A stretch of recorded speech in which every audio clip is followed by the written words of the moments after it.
New directives on use of refrigerants will be put into force over the coming years, depending on where in the world you live.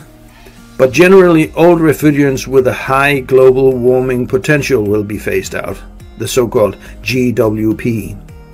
Some of the replacement refrigerants are so-called blends that has got far lower GWP. As an example, the R407F is a blend of 3 known refrigerants: the R32, the R125 and the R134A.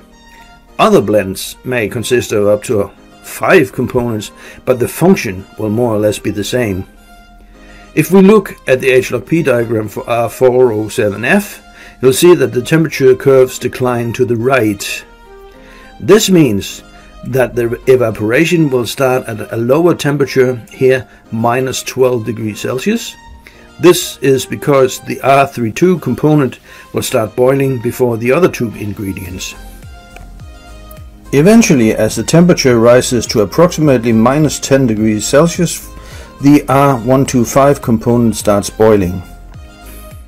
And then finally the R134A component will boil. So the evaporation takes place from minus 12 degrees Celsius to minus 8 degrees Celsius, with the midpoint temperature of minus 10 degrees Celsius.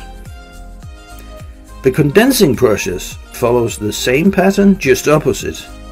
The first component to condense is the 134A, then the 125, and then finally the R32. All this has of course consequences for the superheat setting.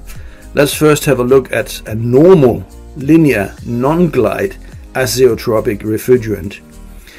The optimal superheat is, according to EN328, the mean temperature times 0.65.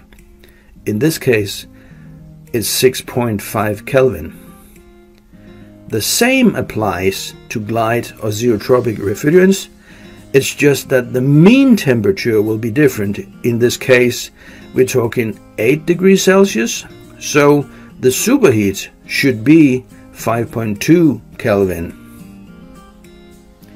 When you're using a PT chart with glide refrigerants, you need also to know that when you're looking for superheat, you should look for the dew point or dew line values.